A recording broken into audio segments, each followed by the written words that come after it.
Astaghfirullahaladzim, astaghfirullahaladzim, astaghfirullahaladzim, alladzi la ilaha illa qayyum wa atubu ilaih biniyatil qawwal qamsun ma'mula hadrati sayyidina wa nabiyina wa habibina wa syafiina rasulullah sallallahu alaihi wasallam wa ashabihi wa azwajihi wa dzurriyyatihi khususan ila ruhi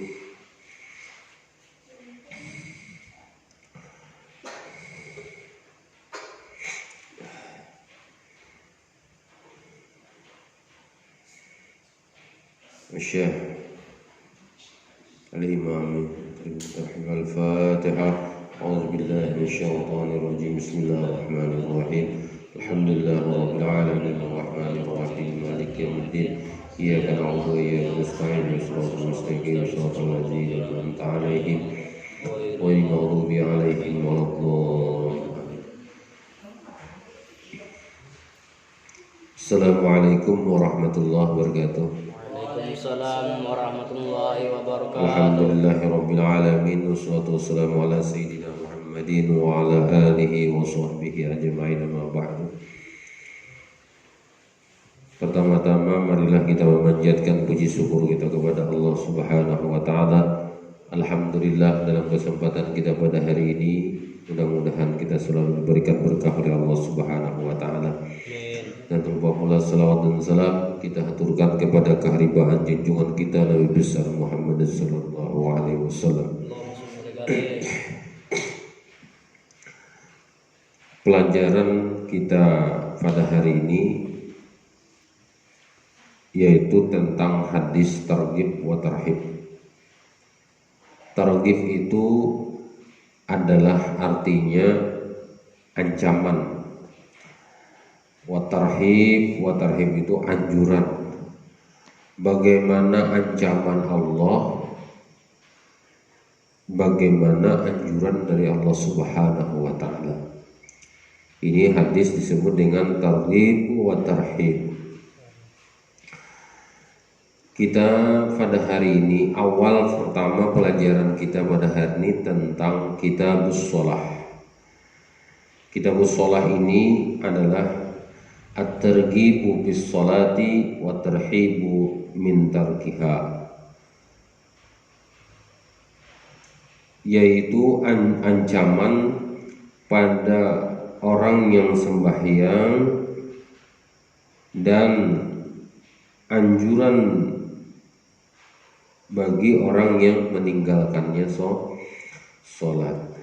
Jadi bagaimana ancaman orang yang meninggalkan sholat dan anjuran, yaitu anjuran bagaimana anjuran kita melaksanakan sholat, bagaimana ancaman orang yang meninggalkan sholat itu. Qala Allah Ta'ala, Inna Allah kanat 'alal mu'minina kitaba.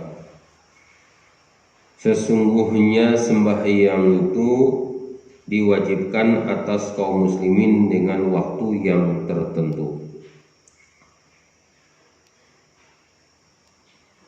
Kita sembahyang ini adalah kewajiban atas kaum muslimin.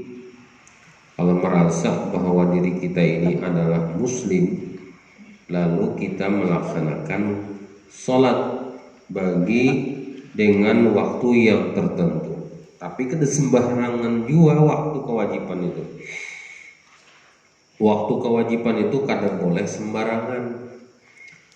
Artinya waktu sembahyang subuh itu mulai jam 4.30, ya kalau waktunya sedikit benar, ada panjang, tak panjang sedikit daripada waktu maghrib.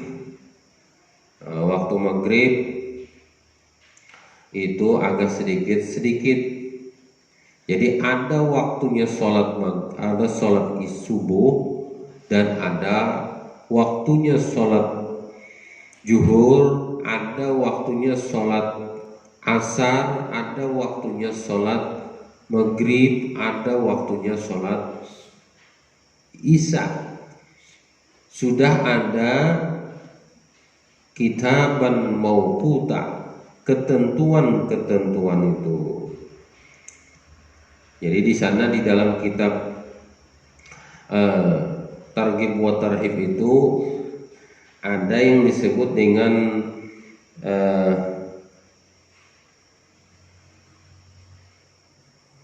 ini adalah kitaban, ada dabitan di atas itu ada tulisannya satu.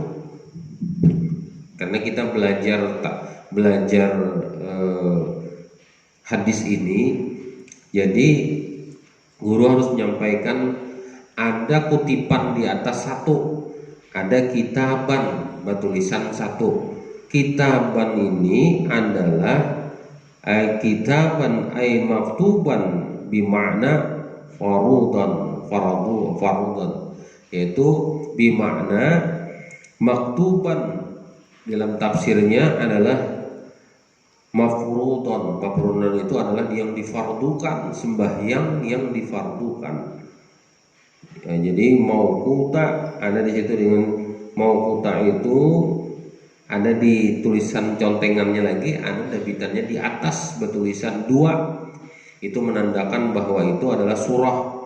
Surahnya disebut surah An-Nisa. Nah, jadi di situ ada contengan-contengannya di situ. Jadi anak-anak sekalian, bahwa sembahyang itu adalah ada suatu kewajiban yang sudah ditentukan oleh Allah.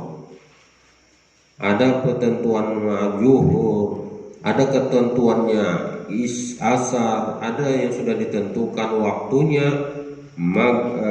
maghrib, ada sudah ditentukan isya, ada sudah ketentuan sembahyang subuh. Jadi kadang mau kita sembahyang subuh tuh pada waktu isya, nah gitu kan. Kadang bisa kita melakukan sembahyang ada di situ mauquta. Nah, itu adalah ketentuan, sudah ada ditentukan waktu-waktu yang sudah ditentukan oleh Allah Subhanahu wa taala.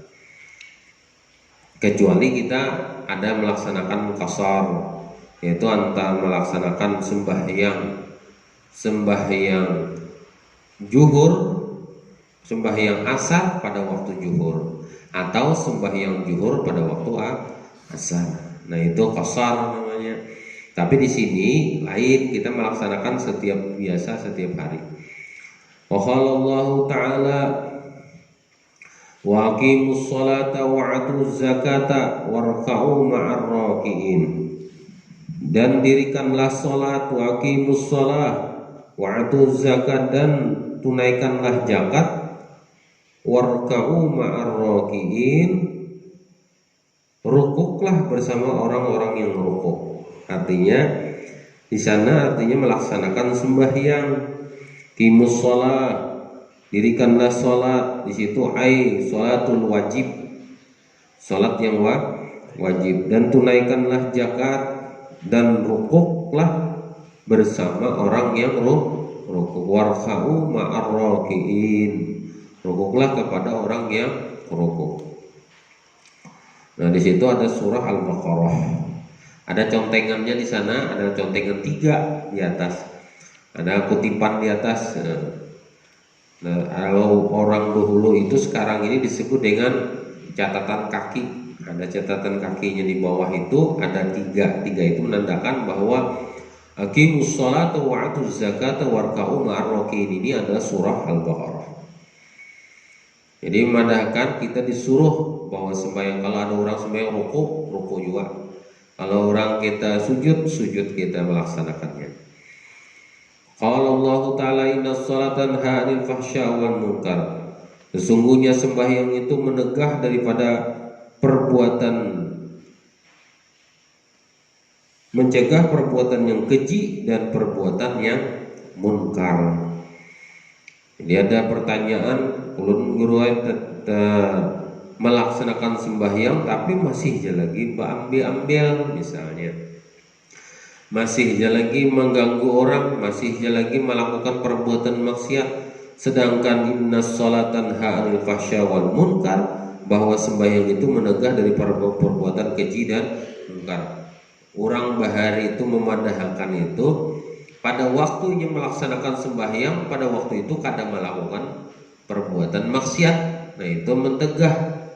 Pas ia hendak merampok misalnya, pada waktu itu orang ajan sembahyang misalnya seperti itu. Tapi bukan yang seperti itu juga maksudnya, dalam artian orang yang melakukan perbuatan, kenapa masih lagi melakukan perbuatan maksiat?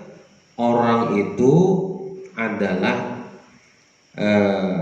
melakukan ibadahnya itu kada sungguh-sungguh, ada ikhlas, ya Allah, terpaksa, dipaksa-paksa dan lain sebagainya. Maka perbuatan-perbuatan maksiat itu bisa terlaksana lagi. Kenapa? Karena kita melakukan perbuatan itu bukan karena Allah Subhanahu wa ta'ala. Itu yang paling jelas dulu, gak usah terlalu panjang yang harus kita jelaskan, karena ini kepentingan daripada pribadi kita masing-masing. Karena sholat fardu itu adalah fardu ain, bukan fardu kifayah. Fardu ain itu diwajibkan bagi perorangan sendiri-sendiri. Pokoknya kalau tidak mengerjakan itu disebut dengan berdosa.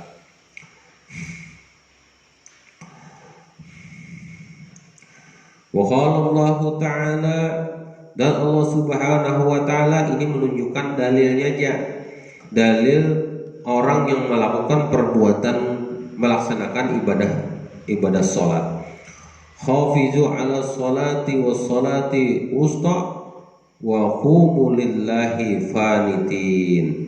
Ini adalah menunjukkan peliharalah semua sholat kamu itu. Kita hafizu, peliharalah ala sholati, atas semua sembahyang kita. Jadi semua sembahyang kita itu harus kita pelihara. Jadi pelihara sholat wusta. Sholat wusta itu pertengahan. Ada yang disebut dengan sholat yang pertengahan. Sholat pertengahan itu disebut dengan sholat apa? Coba kita lihat.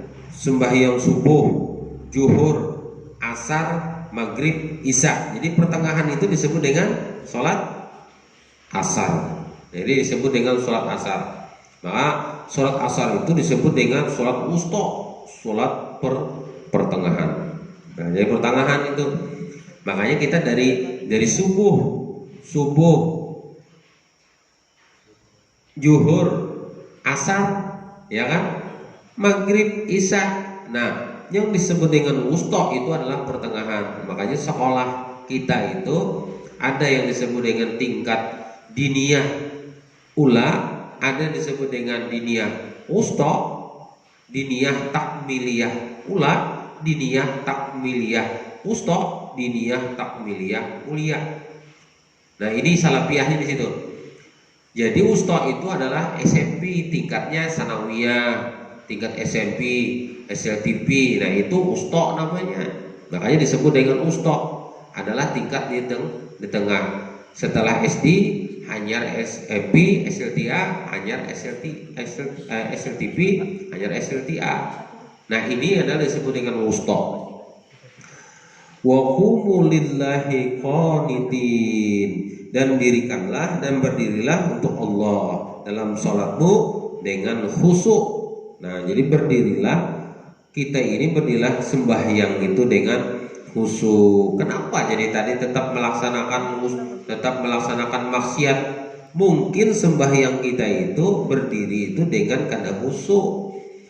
Masih pikiran kita melayang-layang, pikiran kita yang selain daripada kita ibadah, pikiran-pikiran kita, maka sholatnya itu disebut dengan sholat yang tidak khusyuk. Masih mendengarkan pembicaraan orang lain, masih mendengarkan suara-suara.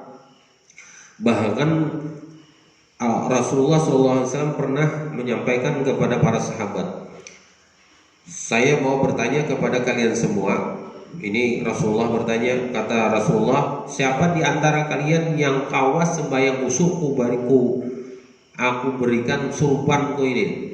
Angkat tangan langsung Sayyidina Ali. Angkat tangan. Nah, kenapa? Pertama, sembahyangnya itu para sahabat itu lalu sembahyang. Lalu kata Rasulullah setelah sholat, apa yang kamu pikirkan pada waktu kamu sembahyang? Yang ulun pikirkan, kata para sahabat, yang ulun pikirkan sembahyang itu ulun dapat hendak dapat surban dari pian. Ini hadiah yang pian bari itu surban. Kada sembarang surbannya daripada Rasulullah. Kalau surban itu dari Rasulullah, ini berarti berkahnya ini luar biasa. Luar biasa. Jadi yang dipikiran ulun ini adalah ulun sembahyang ini sembahyang supaya kayak apa, ulun khusyuk sehusu-husunya, dan ulun akan mendapatkan surban yang pian berikan kepada ulun. Ya Rasulullah, apa jawabannya? Itu adalah sembahyang itu kada khusyuk. Kenapa? Masih memikirkan surban yang pacangan anak mubariakan. Lalu para sahabat yang lain sembahyangnya apa yang kami ingatkan? Ulun kada ingat nama apa. Pokoknya apapun yang ulun kada melihat, nah itu disebut dengan khusyuk tadi itu. Apapun yang dipikirkan dan lain sebagainya tidak ada yang pikirkan. Yang lain-lainnya itu pikirkan kayak apa ulun sembahyang ini bagus, kayak apa sembahyang pun khusyuk, dan aku pikiran ini supaya aku mendapatkan surban tadi itu. Nah, jadi itulah. Jadi ada orang, jangankan kita yang orang-orang awam seperti kita, banyak orang-orang yang melakukan sembahyangnya itu tidak khusyuk. Cuma kita berlatihlah terus-menerus bagaimana sembahyang itu khusyuk. Yang jelas, kalau kita melaksanakan sholat itu supaya kita khusyuk, jadi kita itu yang paling utama adalah kita harus belajar bagaimana berdiri yang bagus, bagaimana ruku yang bagus, bagaimana sujud yang bagus, bagaimana i'tidal yang bagus, bagaimana duduk antara dua sujud yang bagus, bagaimana tahiyat awal yang bagus, bagaimana sujud yang bagus, sujud akhir, bagaimana tahiyat akhir yang bagus. Itu dulu kita pelajarkan. Yang kedua baru kita mengetahui bagaimana rukunnya, bagaimana sunatnya, bagaimana fardunya, bagaimana syaratnya. Harus kita ketahui itu semua supaya perbuatan kita tuh khusyuk. Itu yang lebih utama dulu. Kalau kita mau sembahyang terus tidak tanpa ilmu, maka kepercumalah ibadah kita. Nah, ibadah itu harus disertai dengan ilmu. Kalau kita beribadah tanpa ilmu, maka ibadah kita itu percuma. Memang sembarangan berarti. Bagaimana mengangkat takbir yang baik, bagaimana bacaannya. Kita pada waktu dalam sembahyang yang kita melakukan sembahyang itu, tahu kita membedakan, oh ini yang sunat, oh ini yang fardu, oh ini yang wajib, oh ini yang rukun, oh ini yang sunnahnya. Jadi kita harus mengetahui, jangan kita asal sembahyang, oh sembahyang Allahu Akbar, oh ini rukun. Tahu kita, oh yang kita kerjakan auzubillah minasyaitonirrajim itu adalah sunat, oh harus dilaksanakan. Jadi kita harus bedakan. Kalau kita auzubillah misalnya membaca doa iftitah itu adalah bukan rukun, itu adalah sunat. Nah, jadi kita harus mengetahui bahwa itu bukan wajib, bukan rukun. Oh, kita membaca ini, membaca itu dan lain sebagainya, mengetahui gerakan ini, gerakan itu adalah disunatkan oleh Rasulullah. Tahu kita di dalam gerakan-gerakan sembahyang itu, maka ibadah kita itu akan menimbulkan kekhusyuan di sana. Belum lagi kita bacaannya itu belum lagi bacaannya, bagaimana bacaan yang baik, bagaimana tajwid yang baik, bagaimana gerakan yang baik, bagaimana perbuatan-perbuatan yang kita laksanakan itu yang lebih baik, itu belum lagi situ. Hanya kita tahu aja. Nah, jadi itulah anak-anak sekalian. Jadi kita jangan sampai kita tuh tidak mengetahui tentang hal-hal sedemikian itu di dalam ibadah kita. Jadi kalau kita mau sembahyang khusyuk, karena kita tidak membahas masalah sembahyang khusyuk, kita membahas masalah targhibu fis shalat wa targhibu min tarakiha. Bagaimana orang yang mengerjakan sembahyang, bagaimana orang meninggalkan.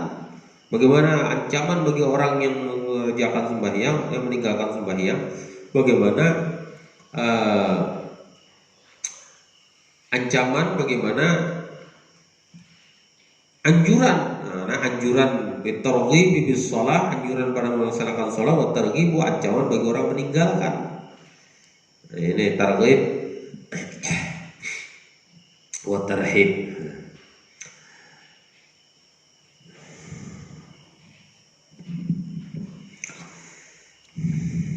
Jadi targhibu bis shalah, bagaimana anjuran melaksanakan salat, wa tarhibu min tarakiha, dan meninggalkan sembahyang itu bagaimana orang yang ancaman bagi orang yang meninggalkannya.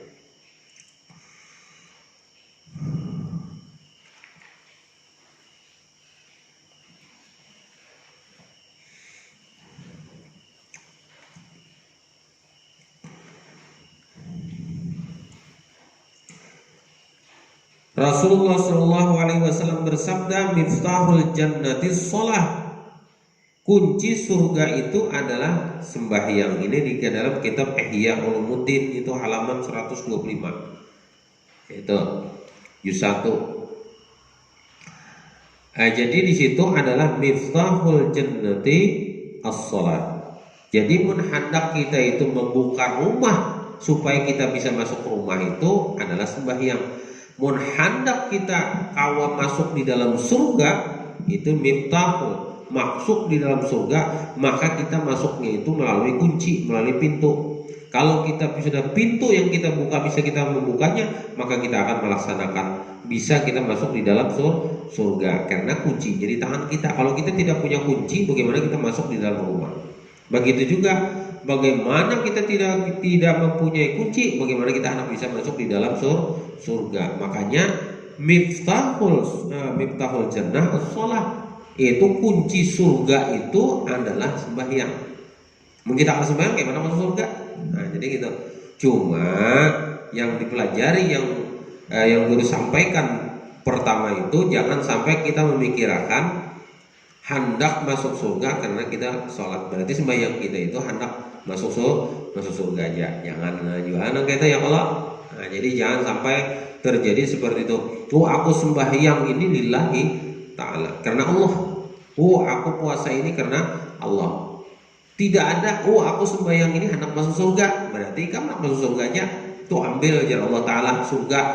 Kawalah surga mempertanggungjawabkan di hadapanku karena ikam sembahyang hendak masuk surga.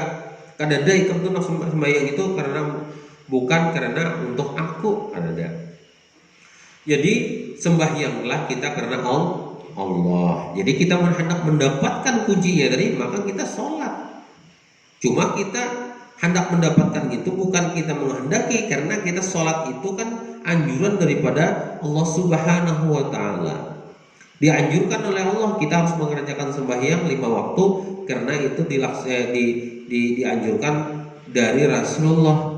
Makanya kita ini kalau ada Rasulullah, kita kada kenal dengan sembahyang, kada kenal dengan wudu, kada kenal dengan itu semua. Karena ini bawaan daripada Rasulullah. Jadi kita amun hendak ujar Allah Subhanahu wa Ta'ala masuk di dalam ujar di dalam kitab Ihya Ulumuddin ini, mun hendak masuk surga itu adalah kuncinya adalah sholat. Jadi hadis tersebut dari Jabir yang diriwayatkan oleh Imam Ahmad. Ini sanadnya hasan. Sanadnya adalah hasan. Sabda Rasulullah sallallahu alaihi wasallam, inna awala ma yanzuru fihi min amali 'abdi yaumil qiyamah as-shalah, fa in wujidat tammatan kubilat minhu wa sa'iru amalihi, wa in wujidat naqisatan ruddat alaihi wa sa'iru amalihi. Wa inna awala ma yanzuru fihi, sesungguhnya permulaan perkara yang dilihat dari amalnya, min amali, daripada amal, min amali abdi yaumil, jadi dari amal perbuatan seseorang abdi, seseorang hamba itu, yaumil qiyamah, pada hari kiamat, as-shalah, sembahyang. Jadi sesungguhnya perbuatan perkara yang dilihat dari amal perbuatan seorang hamba itu pada hari kiamat adalah sholat. Jadi yang pertama yang dilihat oleh Allah Subhanahu wa taala, yang paling pertama dihisab oleh Allah Subhanahu wa taala di pada waktu hari kiamat itu adalah sembahyang.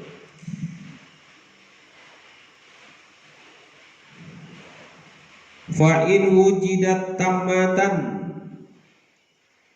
apabila sholat dijumpai wujidat tamatan dalam keadaan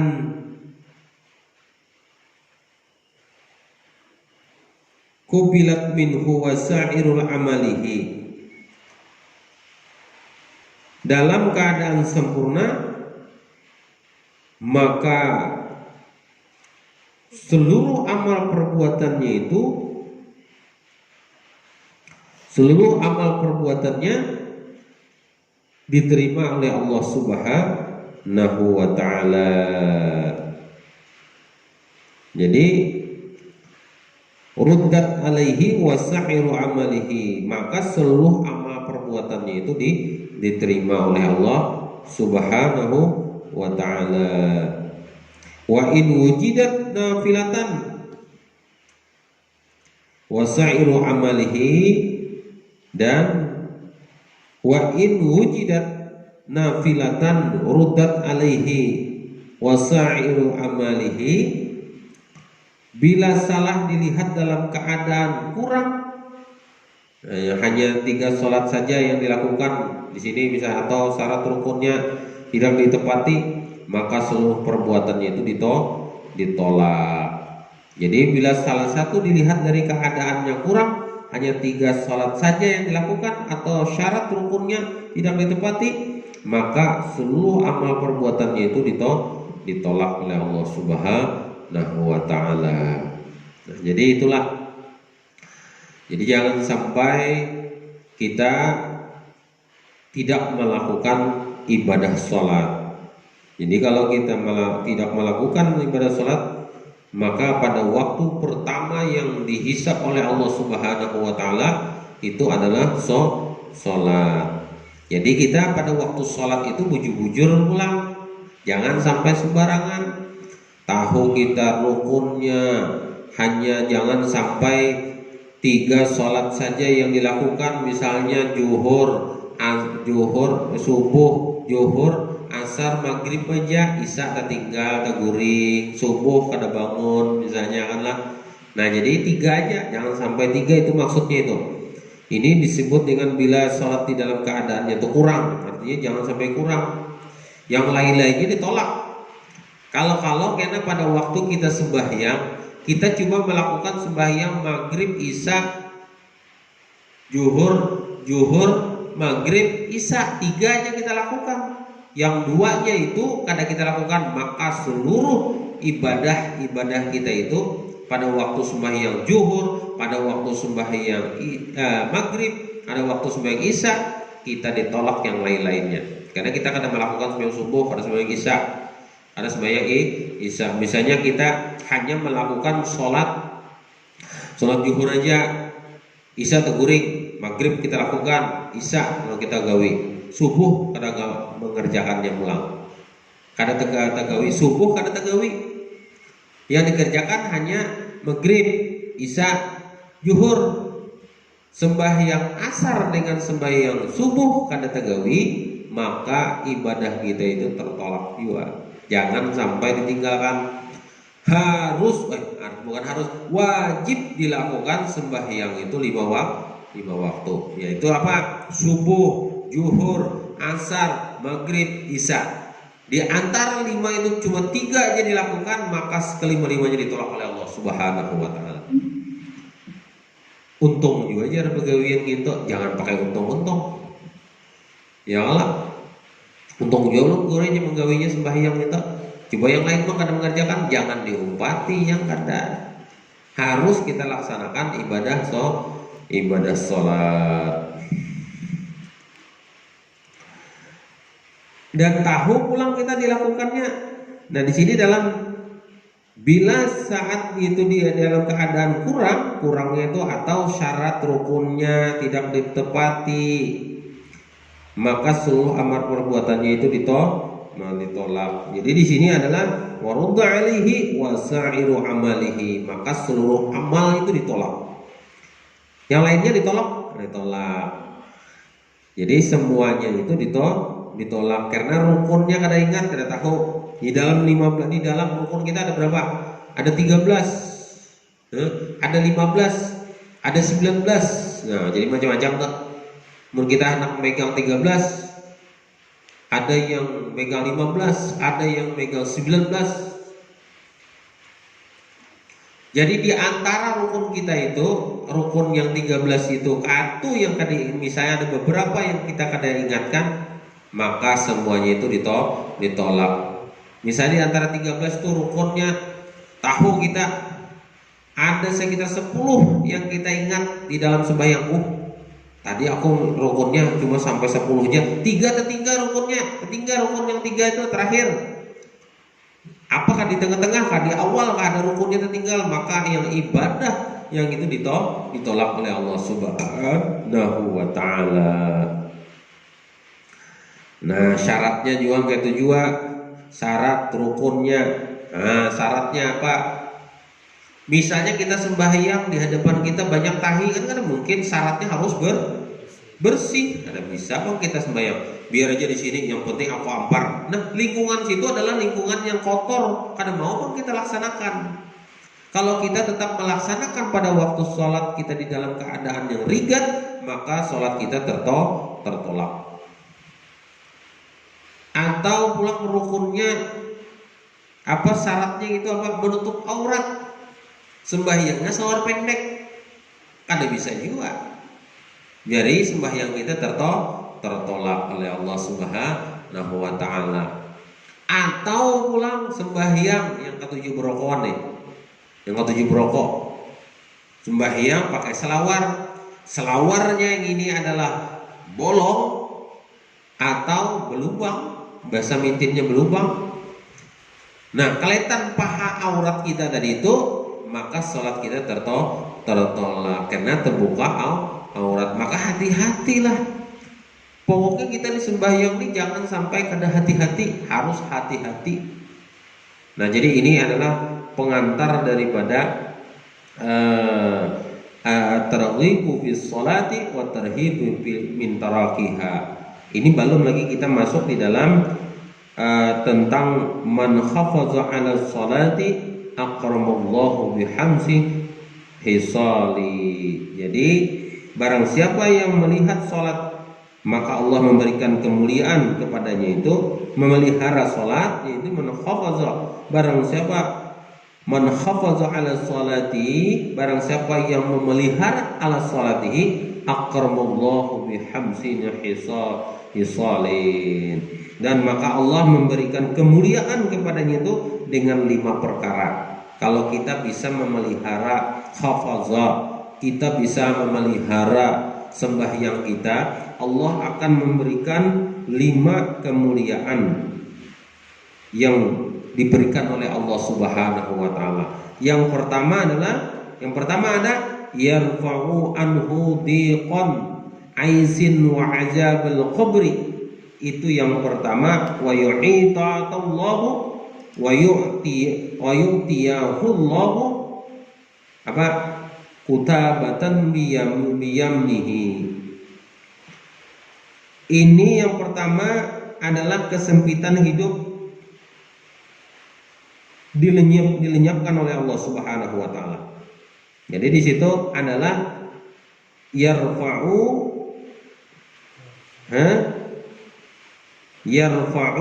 anhu diqan aisin, yaitu artinya kesempitan hidup itu dihilangkan oleh Allah Subhanahu wa taala.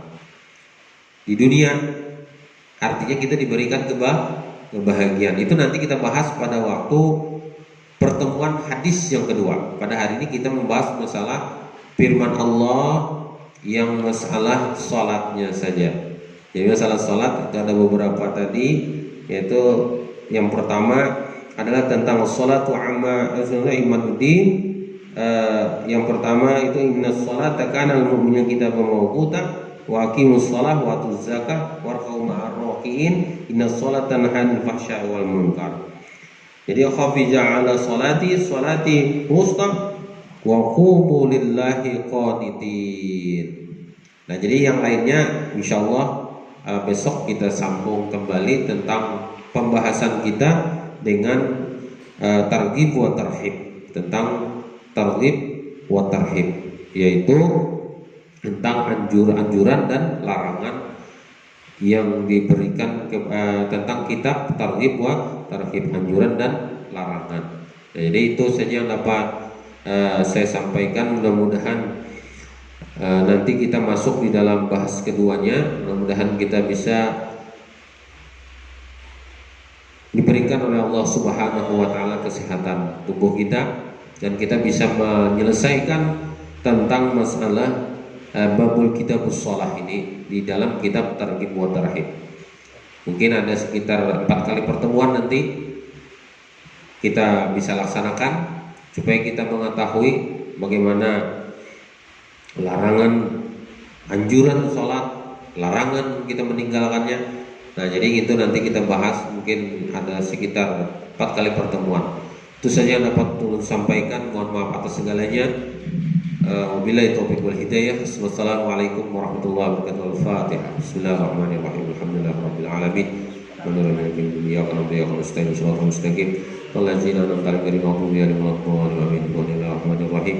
Alhamdulillah rabbil alamin. Sallallahu alaihi wasallam ya jalla wa azza wa jalla min qawli minkum wa min faqih alana nari rasulana lahin baina ta'ala wa fa'ala wa tafsiruhu bil ilmi zainul hamdu wa taqabbal bil abd sallallahu alaihi wasallam Muhammad wa alihi wasallam. Alhamdulillah rabbil alamin. Masyaallah. Assalamualaikum warahmatullahi wabarakatuh.